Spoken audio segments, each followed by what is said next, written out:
Welcome everyone to our class for this week, which is Thursday, June 28th. Appreciate everyone being here. We've got a good amount to cover tonight because I want to go over some different items, some items I'm being asked over and over. And one of the big ones I want to show real quickly is the actual question I'm getting about books. And so one of the things I want you to see here is that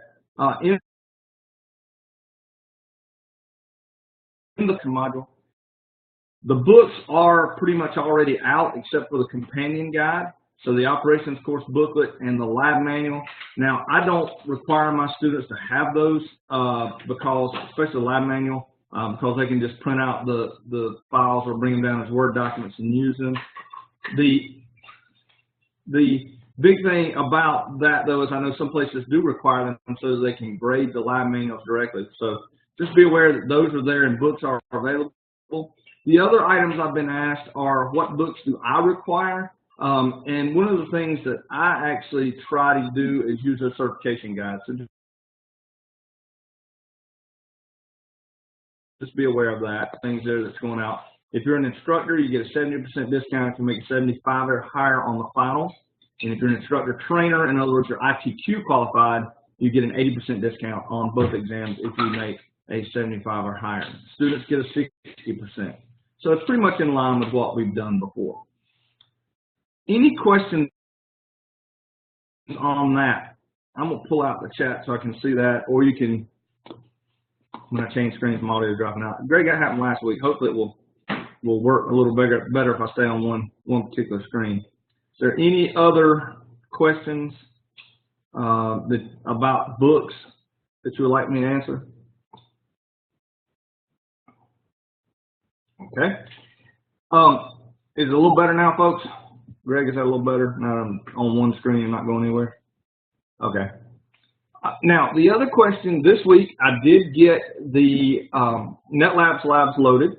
I will tell you, if you are a NetLabs administrator, the labs are not hard to load at all. The biggest problem I had, quite honestly, is when I went to deploy the Windows client and started up, I found out, believe it or not, the server I was trying to deploy it on did not have virtualization enabled. So that was a big shock to me, considering how long that server's been running in my environment. But evidently, I have not been running 64-bit operating systems on it. So I just had to go into BIOS, flip on the virtualization, and it worked perfectly fine. Be aware that's probably something you will have to do if you don't have it. Well, it is something you will have to do if you don't have it on and you're doing the labs locally. So that's the big thing for us, is to discuss the Windows client is 64-bit for licensing, I do believe. So you got to load this 2016 64-bit license. The thing that caused some confusion among class participants was the fact that I did load the NetLabs labs. Okay. Be aware that there's two ways that you're going to run this class yourself. And that really, when we talk about this class, again, like I've just really stressed throughout this, a lot of the material we're going over, all of you know, especially tonight, but we're wanting you to understand how to teach this class. There's two ways you're going to teach it. One is locally with VirtualBox and the downloaded OVAs. So right now, if you're doing the labs for chapters 1 through 10, you should have VirtualBox installed. You should have the Cyberops workstation OVA loaded. It's going to be used for most of the labs except for chapter 2, which will use a Windows box that you have.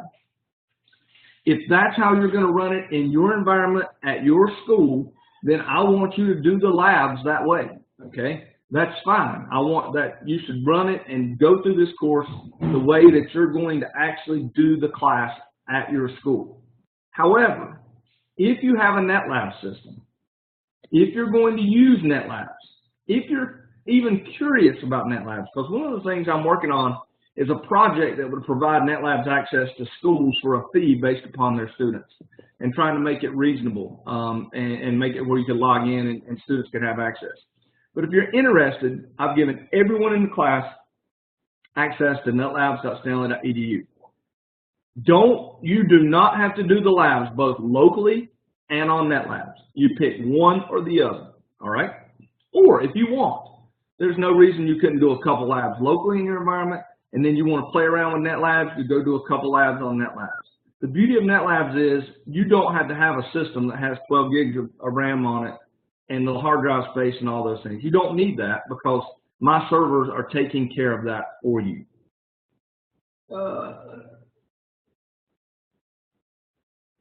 Okay, Tim's asking, has anyone tried to import the OVA for workstation in ESXi? Yes, that has been done. I think Greg's done it, and he's actually got a video I need to send out to everybody. So also, I'll tell you this, you should be able to take the OVAs that are technically created for the OVAs that are created for the NetLab systems, those are all designed for ESXi, so you don't have to worry about using ESXi or converting anything. You just deploy them, deploy the template. So, Tim, if you've got NetLabs, all you have to do is contact Cassia, download the images or the OVAs that are already designed for ESXi, and they import perfectly. If you want them for VMware Workstation, we can hook you up. Okay, so we'll work that out through class, and we'll figure out a way to make that happen. So they are convertible and they have been converted. Okay, Greg. Yeah, glad, Greg, you finally got yours. Ours were pretty quick, so I'm kind of surprised it took so long. And I'm gonna close this participants window because it takes up a block. In fact, folks, chat does not show up in my recordings, and neither does the block with your names in it, so you don't have to worry about any of that. So you don't have to worry about, I mention your name, but no one's going to know who you are other than that. So your recorded voice does show up, though, so be aware of that. So again, 2 ways to do it. I don't care which you do, but I do think it's a neat thing to be able to use some of our NetLabs. So what I want to do here is I do want to show you netlabs.stanley.edu, just in case you have been given a username, and remember that username is your Moodle, and I put it wrong, your Moodle username minus the @scc.stanley.edu. When you log in, you're going to see, you really won't see this, I've already got 2 reservations, but you'll see a blank page, but you will be able to go in and make reservations for yourself. Now, I'm going to go schedule a lab for myself, and what I want to show you is that you're only going to see one class right now. You're only going to see your Cyberops class. I do have CC and also have a test class that I use for testing. Yes, good point, John. Usernames in NetLab are case sensitive. It is a Linux database. So, but this Cyberops right here, if I click on ITC Cyberops, in fact, I need to get Dan's students in here. I forgot about that. You will see that there's 2 items. There's the Cyberops V1 and the SBA. Right now, don't worry about the skills-based assessment. That's something you will do down the road, all right, as we get towards the end of class and move into the end of July and the beginning of August. But right now, if I click on Cyberops V1, you're now going to see a listing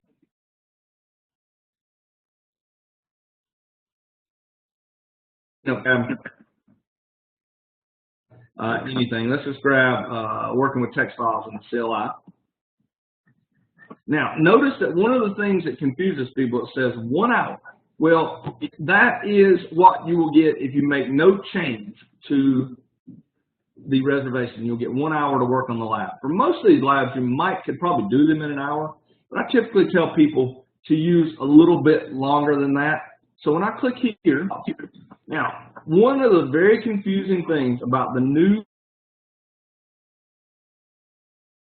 VE version of NetLabs is this little item right here. It looks like there are only 4 pods available. And so you'd go, well, there's 80-something, 100, there's actually 125 students. There's not enough pods for all these people. Well, if you click right here, you will go see there are actually 15 pods available. So there are 15 pods, and if more are needed, I will build more. So up to 15 different people can be working simultaneously on my system. If you click right here on the red line, it will start a reservation at that time, and then it will allow you to go up to 4 hours. That's the maximum that we are allowed, or we're allowing our students to use. Be aware, if you click on a future date, so let's say for some crazy reason on my birthday, or Canada Day, and so Canada Day, I wanted to do a lab at, let's say, noon for 3 hours. I could schedule that, okay? So don't think that you can only schedule things at the red line. You can schedule them anytime in the future. You can even schedule, later in July, later in August. Those are available to you. So be aware that you can schedule pretty much at any time. I do ask that if you make a schedule, or if you schedule a particular lab, that you use the lab as much as possible. So the red line is the biggest problem my students have, and having to wait. Yeah. If you miss the red line by just a little bit, it may start not now, it may start in a few minutes, and then they don't understand that, and they're sitting there waiting. But if you do click right up at the red line, the lab will start booting at that time. So I'm actually going to click here, and I'm going to do getting familiar with the shell, and I'm going to give myself 2.5, 3 hours, whatever, 3 hours. Click submit. Now, when you do this, you will see it. You will be able to enter. But just because you click on it and you schedule it, this is not a simulation. These are real VMs booting. And so it can take, especially with the Security Onion machine, it can take a while for them to actually get finished booting. So I actually go in here and you'll see it saying initializing pod. And as long as it's doing that, the pod is obviously not available. I would give myself about 5 to 8 minutes at the beginning of each reservation for the pod to initialize. Also be aware, if you schedule a reservation for, let's say, I don't know, so I had to make sure I was still recording, scare myself to death. Let's say you schedule for 2 hours, you really only have 1 hour and 50 minutes, because the last 10 minutes of every reservation is used by the system to lock you out and to allow you, for all the machines to be returned to a snapshot. Okay, good question. Says, have you moved to R630s and or SSD storage? My storage is actually a Synology NFS share, and my servers are, I believe these two are an 830, 810, and a 730, I think. I think that's what these two are. We're R720s. Yeah, we're kind of out on we're on the bleeding edge on some stuff. We use a Vertex too. We have 3 Vertex systems from Dell, and we're getting ready to actually install a VxRail system, which has got integrated SSDs and also the other. I wish I could go to all SSD storage, but at this point, I can't afford it. Although the prices came way down. Okay, been asking you guys some very good questions. The labs, and let's go back to my thing here. The question was, do I have to do the labs in NetLabs because I made them in my own environment? If you've got them in your own environment with VirtualBox, and that's how you're going to teach them at your school, by all means, do them on your environment at your school. What I wanted to give you was the flexibility. Let's say you're, quite honestly, just say over next week, July 4th, Canada Day, you're traveling. You decide that you're going to go and have some vacation, but you're staying in a hotel, and you got a little time to do a lab. You can actually just log into my system and do a lab. And that way you don't have to have access to a very high-end laptop. I mean, my service book will run all this stuff, but it takes a pretty honking laptop to be able to run this. So no, the question there is that you can do it. Yeah, July 1st is Canada Day. The question there is really how you want to do the labs. If you're going to do it locally on your own boxes, I'm fine with that. But if you want to use my system, I'm giving you another option on how to do it. Does that make sense? Okay. The other thing is this: if you do the lab inside of NetLabs, do not use the lab documents in the class. You must use the content that is inside here, because you'll see this lab has been updated for use on NetLabs Plus. This is true also for any of the labs that you may would do if I give you access to my actual gear. The labs can be slightly different than they are on the real gear. Not much, but just slightly different. So on this, if you'll look at this particular pod, this pod has the Kali Linux box, the Security Onion sitting right here. There's a Win client already here, so the good news about this is your students don't have to do anything to their own Win client. And then there's Metasploitable and Cyberops. All of these are here. The colorized.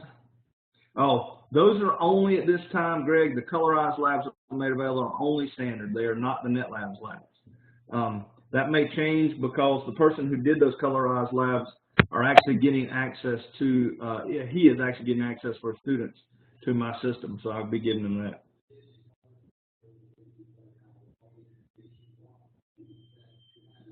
Oh, wow, yeah, John, that's a good setup. That's a really good setup.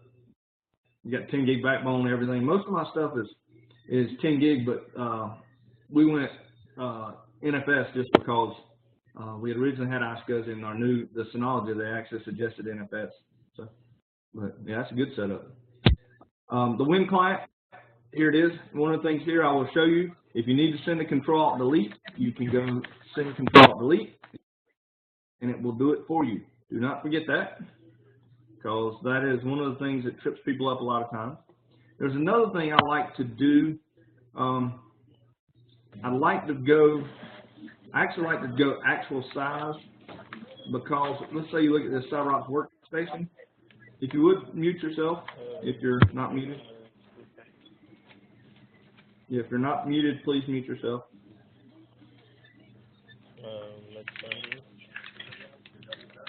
Okay, who? Okay. Okay. All right. So one of the things you'll see here is it's a little bit. If I log in, let me log in here. I was trying to type Cyberops.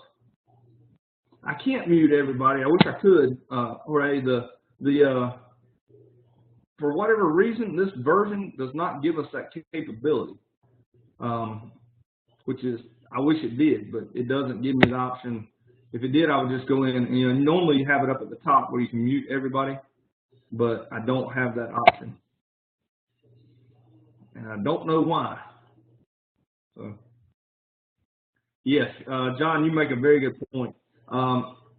Here's one, I do two things. First off, I like to go in actual size because it's a little better. The other thing is I usually have dual monitors, and so you can actually undock the machine, and the machines will be here undocked, and then you can also take the content and undock the content and open it in a new window and stick it in a new window. The only thing I have seen, and this is the only problem I've seen so far with the NetLabs, is I've seen problems with docking and undocking causing the console to quit responding. That's the only issue I've seen so far. So it's pretty neat to be able to undock and dock it. So yeah, but if you've got dual monitors, it's really easy to pull them out and go across, do all kind of stuff. But the big thing here, don't forget this send Control-Delete so you can get in. Here's the cool thing too, like I said, it's got this toolbox on it. It's got TCP view. So all the labs that you just did in Chapter 2 that you had to download the sysinternals, which is not a bad thing because you learn how to do it, they're already installed on the system, so you don't have to worry about students putting something on a machine.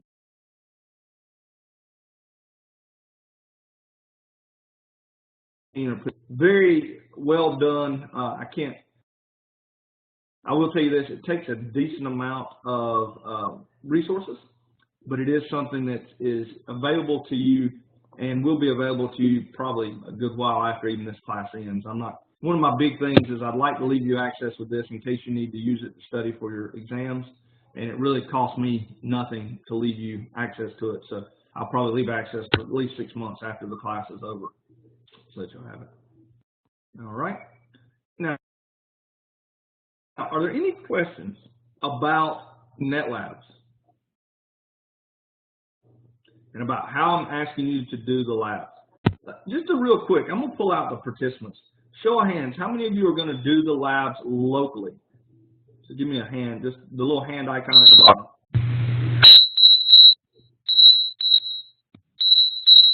Okay. So good number, 8 or so, 9. Okay. Now those of you who are going to do them with NetLabs, put a check mark. Put a check mark. John. Okay. Harry. Okay. So good number. We're looking at about probably 50-50, close to it. A little more local, but it's pretty close.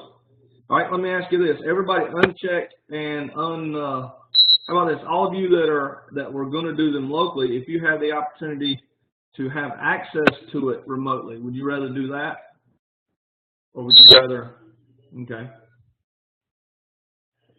Just kind of wondering, because I would love to be able to do it remotely as well. I think there's good in both ways. I think it's good for the students to understand how to load these OVAs, how to play with the tools locally, because they're going to be deploying Kali images and doing things like that. But I will tell you too that sometimes it's nice to have the environment fully functional and they just have to go in and get started and they're ready to go. And another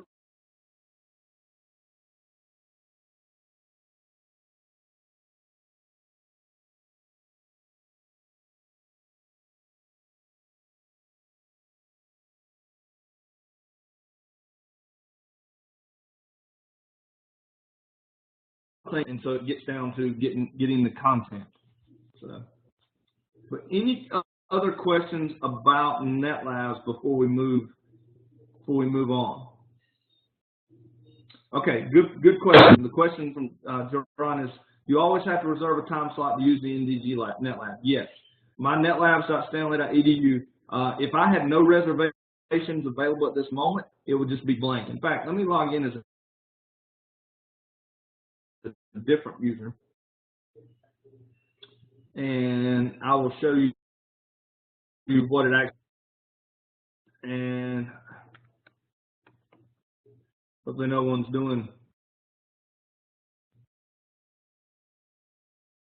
listening to my keyboard. This is what it looks like when you have no lab reservations and you're a student. Oh, you lost me? Am I back? Greg, can you hear me? Hello? Greg, let me know if you hear me. Yeah, you're back. Okay. All right. Yeah, I can hear you. All right. Yeah. Good. So this is what it looks like if you have no reservations at all. By the way, that's student. I don't have delusions of grandeur. So, but you go new lab reservation, and then it will show you all the classes you're part of. And then you click on your class, and for you, you will only see one class. And then you make your reservation.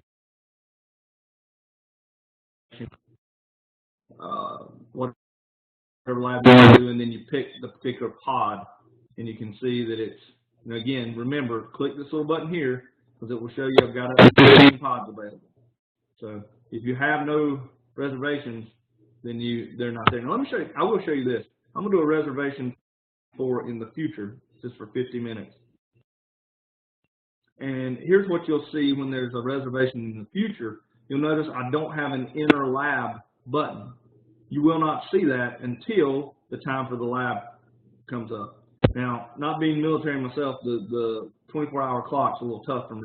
But I know for other parts of the world it's not hard at all because that's what everybody else uses. So, but that, at 2100, I'm going to have access to the labs. Now, notice it says 2100 to 2200, but again, that's only 50 minutes because the last 10 minutes will be used to revert everything to a snapshot. That, honestly, too, is another great thing about this particular setup, is you can do pretty much anything you want, and when it's over, the lab's going to be reset for the next student. Now, you can do that with local stuff, too.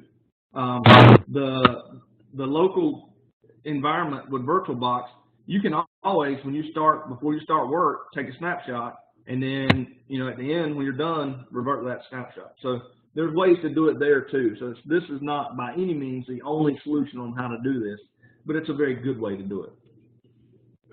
Another good question, the quizzes, are we supposed to take them, or are they there for just practice? Well, they're there for practice.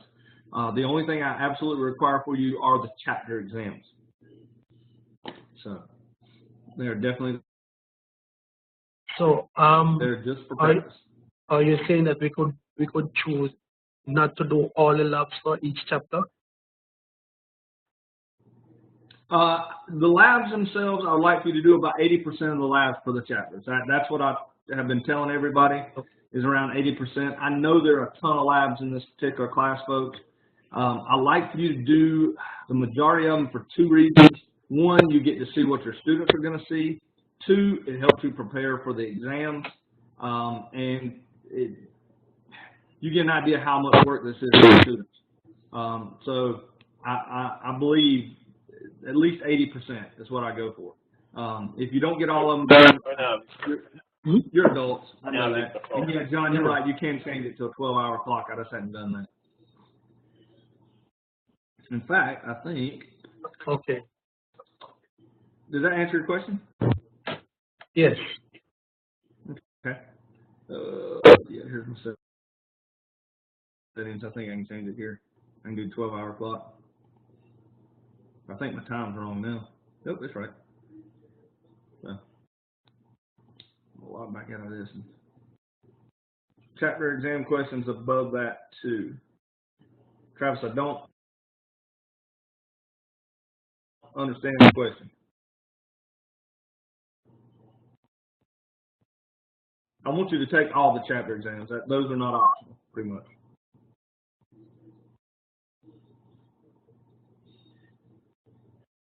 Let's see here. They're showing as not having due dates. Okay, so the due dates on the chapter exams. When you go into the modules, they do not show due dates, but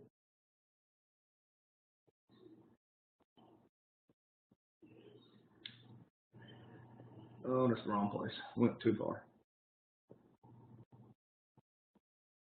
Okay. View calendar. I did actually put on all the chapter exams on the calendar. So when you look at those, they should be there. The cut score, that's a real tough one. I've got them set where you can take them like 10 times. At least I think I got chapter exams on there. Unless I didn't put the chapter exams on. Anything's possible. Look at this. I didn't put the chapter exams on, so it's my fault, y'all. Look at that. All righty. Sorry, folks. I thought I had put those on there. The chapter exams are pretty much due when the labs are due. So I will pull these through. Now, cut score. I would like to see at least a 75 or 80. Here's the thing again, and I'm not requiring that you take I'm not requiring the exams be just one time, one and done. I'm using them for you to learn, not for you to be an assessment item. So I've got them set up, and I think you can take them up to 10 times.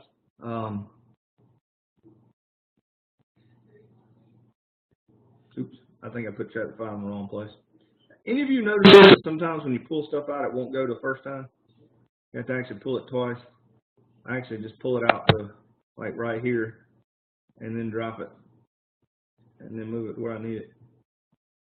So. Question. I just do the chapter just as soon as I finish reading, I just do the chapter. Do the chapter exam, yeah. Well, and I will tell you, I do think the chapter exams help. They do help with the final exams definitely, and I do think they actually help with the real exams. So I apologize that I did not pull these out into the correct places. Are you going to mark the chapter exam late? Am I going to what? I said, are you going to mark the chapter exam late? No. Do it after the due date? No, nothing. I will mark nothing late for instructors. Okay. Thank you. That's just, trust me.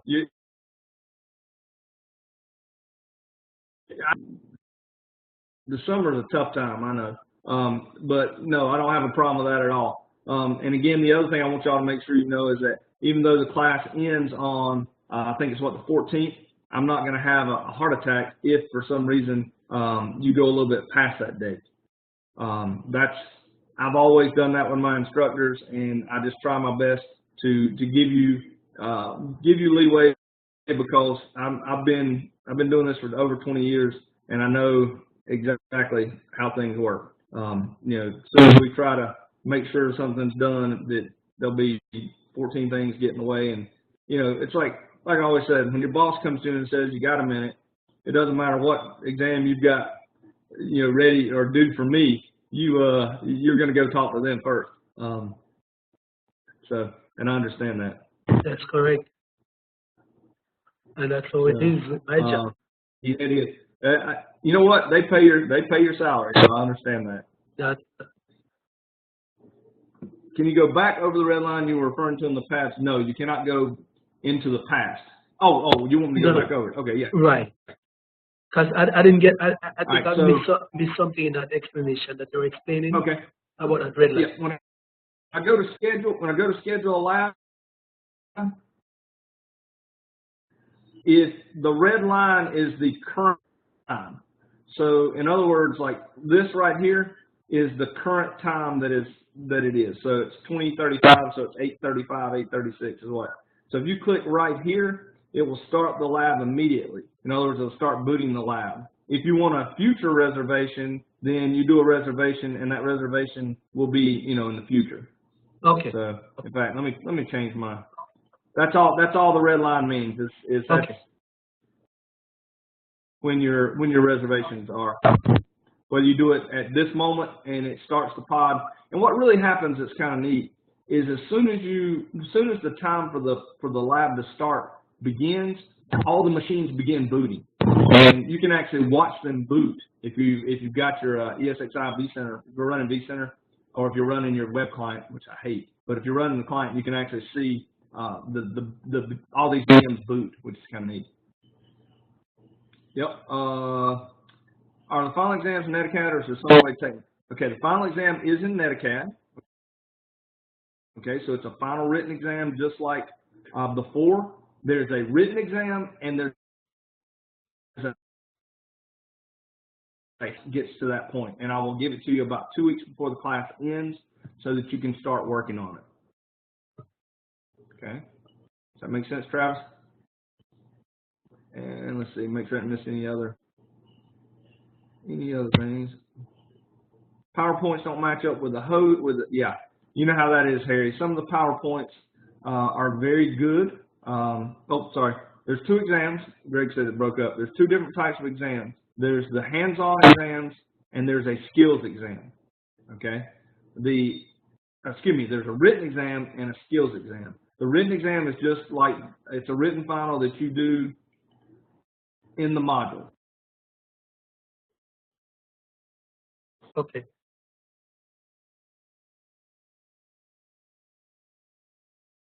Similar to the CCNA then? Right. It's just like the CCNA classes. Same thing. Then there's going to be a skills exam that I will send to you via email, and I'm actually going to ask you to complete this on my NetLabs. I am going to ask you to do it on my NetLabs. And the reason I'm going to ask you to do it there is so I can see that you went in and did it. It's pretty neat. I know a lot of you have used NetLabs before, but if you've never used it, one of the things that they're working on that I'm hoping will very soon come to other classes is when you look at, let's see, where's it at? Lab usage. And right now, I can just grab somebody. Oh, Brandon, I'm going to grab you. Hopefully you don't mind. But I can actually look at the labs that he's done, and I can actually look at the labs, what he typed in, everything that he typed in. So on the devices, I see every PCs, they don't have it yet, but they're working on it to where you'll be able to see what the students do on the PCs.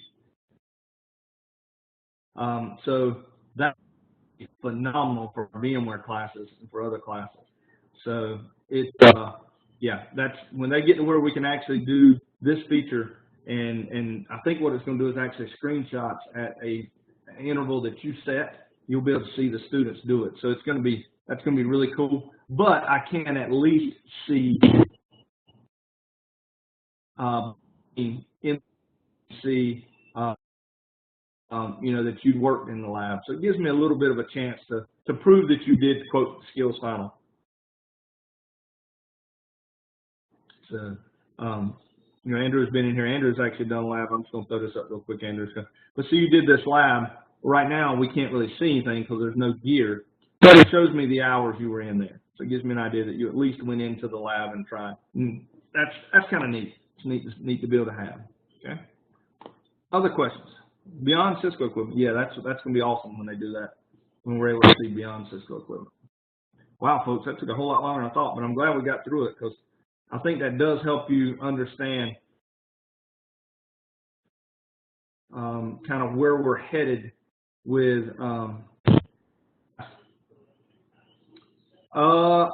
Greg makes a good question. Are they going to make it where the feature where the system emailed the lab to the instructor? I hope so. We actually had it set up to where we were scraping the data and having to email a PDF file to all of our instructors. So I'm hoping that's going to be.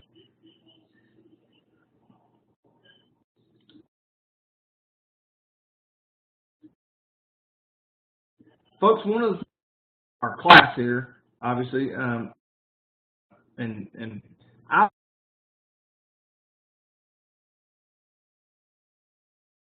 would, this class, you know, do a man on these and know these different switches.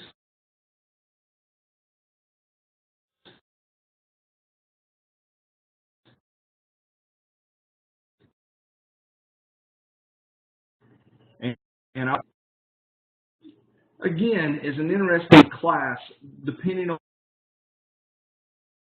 on where you put it. I got only 11 megabits, and I'm very sorry. I'm gonna have to start doing this from work. Linda, it's also breaking up. Okay. Susie, are you? Hold on a second. Are you downloading anything or using the net?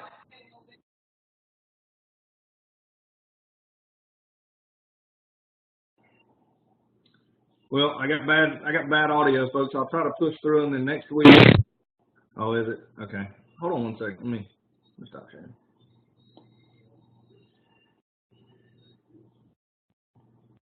Is it better without the slides up or without the curriculum up? Yes, oh my goodness. My internet connection's 4 megs per second right now for some reason. Yeah, I'll just have to start doing this some work, folks. I'm gonna not share. That way it'll be a little bit better for you. How do I live? Yeah, you're exactly right, Tim. Well, the only good news is my neighbors are cows and raccoons and you know, various sundry items. But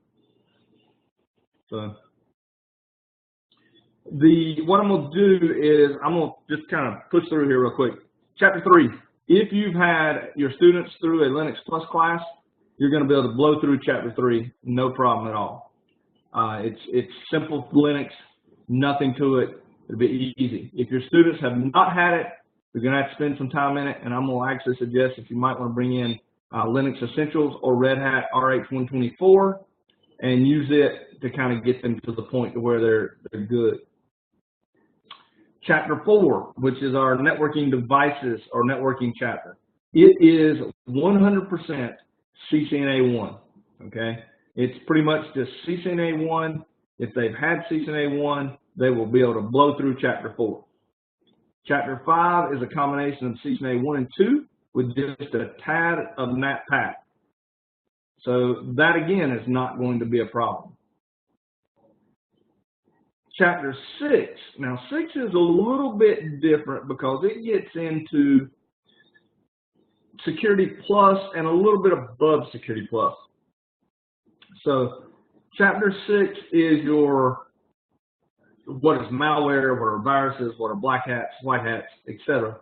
But Chapter 6 is also going to get you into what is the next generation firewall.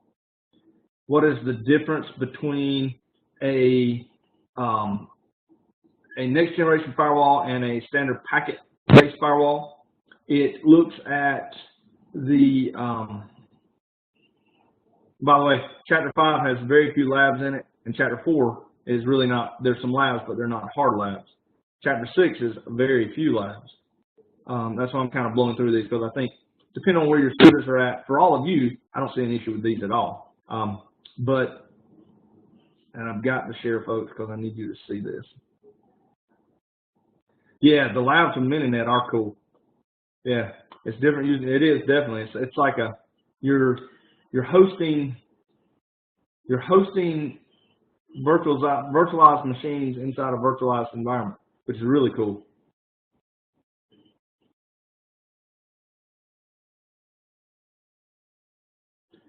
With Chapter 6, again,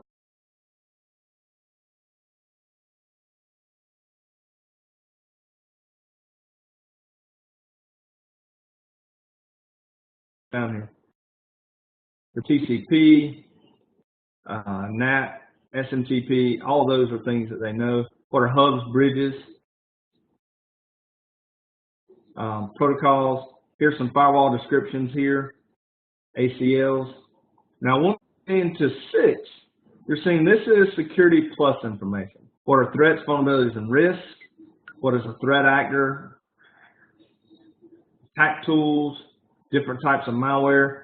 A student who's had your Security Plus class, or even an introduction and a little bit above introduction cybersecurity class, should know.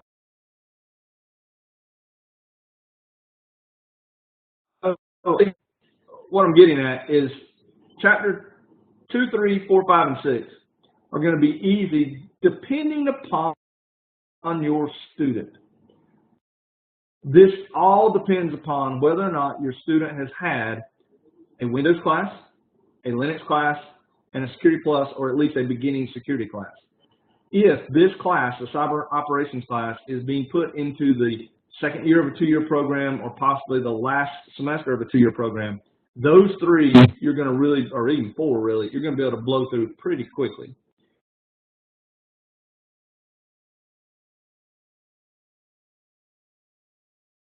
And then we're going to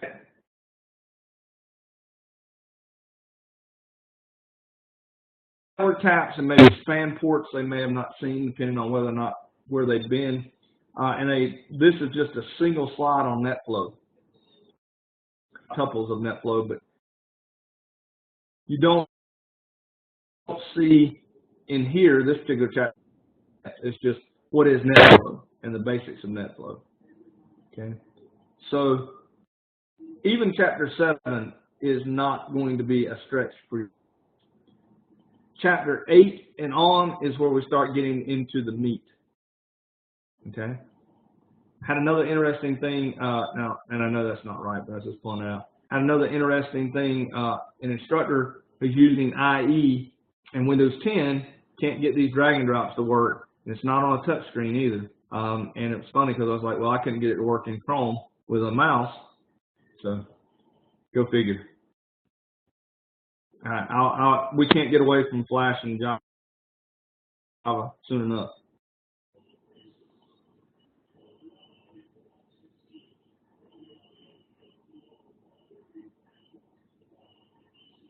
Okay, I can drop back now. Okay. Yeah, I'm gonna stop, folks, because I don't want y'all to sit here and hear me just bouncing in and out. But let me stop recording.